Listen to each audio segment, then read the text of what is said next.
Voltamos ao vivo com o programa Hora do Povo desta segunda-feira e junto com a gente está, sabe quem? Bora Brasil Mobilidade Urbana. Tá cansado de transporte público lotado? Ficar perdendo tempo procurando estacionamento? Bora Brasil Mobilidade Urbana veio para terminar com isso. É um aplicativo na palma da sua mão onde você vai ter profissionais, motoristas profissionais e credenciados e também uma frota de veículos, todos com ar-condicionado e revisados, que vai levar você aonde você precisa ir. Simplifique a sua mobilidade. Bora Brasil Mobilidade Urbana. WhatsApp 41999955762. Anota aí, 41999955762. Eu disse, Bora Brasil Mobilidade Urbana. Hoje o Dr. Cássio Timóteo da Costa nos falando a respeito desse assunto tão delicado que é, os deveres aí da madrasta e também do padrasto para com o enteado ou a enteada. É importante, é uma responsabilidade muito grande. Fique ligado com a gente. Doutor, tem mais perguntas aqui. Me separei e perdi o contato com o meu enteado, porém o criei como filho. Posso pedir visitas, doutor? Bom, Adilson, primeiro só fazer uma correção. Perfeito. Na verdade é os direitos e deveres. Direitos Não e é deveres. só obrigações, mas também os direitos, eventualmente, que estes possuem, né? Perfeito, doutor. Então, assim, você se separou, eventualmente, e tem uma relação afetiva consolidada com aquela criança.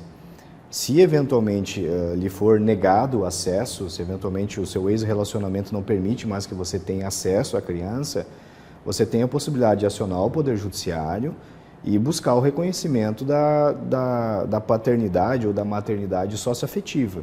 E daí vai ser feito um estudo através de um grupo de psicólogos, vai ser feita uma análise se efetivamente foi criado um vínculo afetivo entre as partes, né, ou se é algo passageiro, mas se a criança efetivamente criou um apego ao ponto de identificar aquela pessoa como um pai, como uma mãe, efetivamente, e se vai haver necessidade de uma manutenção e se isso vai ser benéfico também. Analisado esses quesitos, é sim possível que você consiga na justiça a fixação das visitas para que você continue exercendo esse contato com este menor, se tudo isso conseguir interpretar que vai ser melhor para a criança. Doutor Cássio, deixa eu fazer um paralelo, uma pergunta Sim. aqui que também deve ser a dúvida de muitos telespectadores que estão em casa, porque a gente só vê falar e só vê os casos, ou a grande maioria, dos homens, dos Sim. pais ter que pagar a pensão alimentícia ao filho. Mas também tem a mãe também essa possibilidade, né, doutor? E quando a obrigação da mãe pagar a pensão? A obrigação é para ambos, na verdade. Acontece que, na grande maioria dos casos, principalmente os casos que eu vivenciei no escritório, a maior parte das separações ocorrem principalmente nos primeiros anos de vida da criança e, naturalmente, nesse período acaba-se a mãe ficando com a criança por uma questão de necessidade, muitas vezes biológica e tudo mais. Mas existem alguns casos, sim, do pai ficar com a criança. Nós temos alguns casos no escritório, inclusive, e quem paga a pensão é a mãe. Acontece. É mais raro, mas acontece. De regra, as mulheres acabam exercendo a maternidade muito mais efetivamente do que os homens, o que é um pecado, né? Então, assim, eu até, em alguns casos no escritório, eu acabo aconselhando que, para que não haja essa necessidade efetiva de pagamento de pensão, muitas vezes uma guarda compartilhada.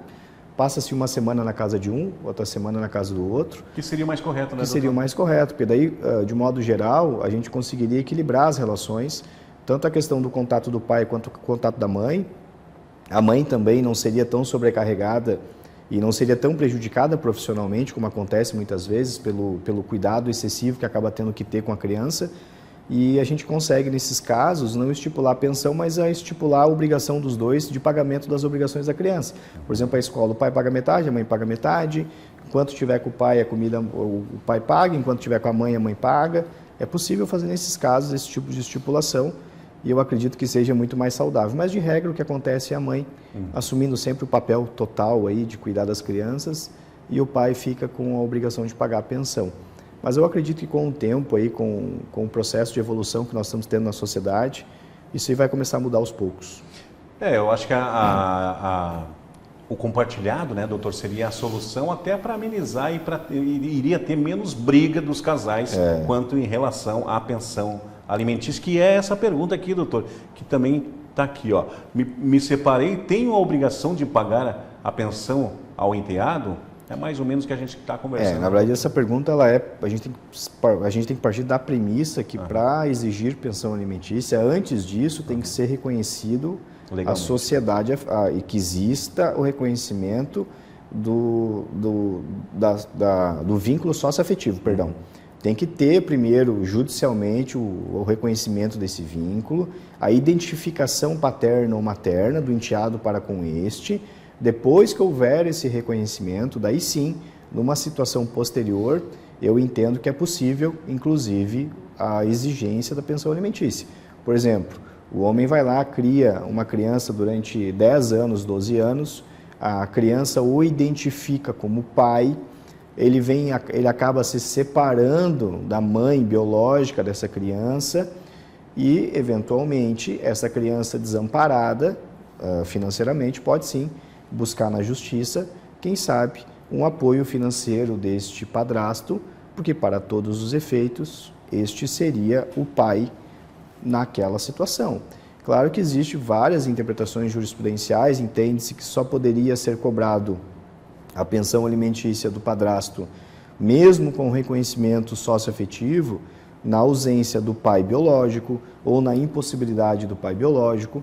Mas eu já sou da teoria um pouco mais protecionista das crianças, no sentido que, independente da existência do pai biológico ou não, quanto mais melhor.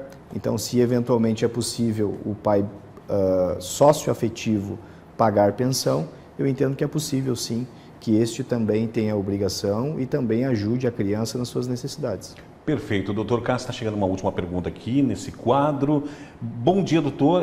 Gostaria de saber se é possível o padrasto ou a madrasta assumir a guarda na hipótese do falecimento dos genitores, doutor. Essa é uma situação bem delicada, porque muitas vezes a gente acaba tendo um pai, às vezes, uma madrasta que assume a responsabilidade de cuidar de uma criança.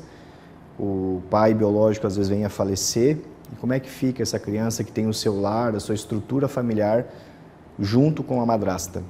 Ele muitas vezes vai vir um avô, uma avó, um tio para postular esse direito de ficar com a criança.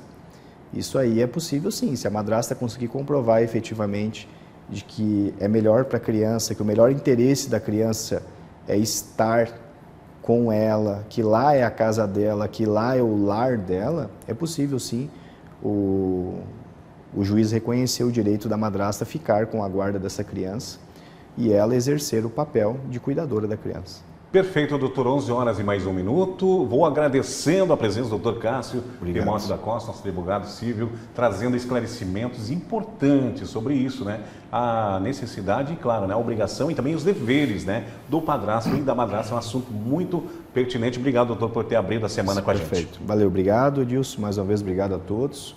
Desculpa um pouco hoje a voz, né? Mas espero ter contribuído aí com as informações. Obrigado. Se saiu muito bem, doutor. Agora 11 horas e 2 minutos, breve intervalo comercial e já voltamos com as ocorrências policiais aqui que movimentaram todo o final de semana. É um instante só.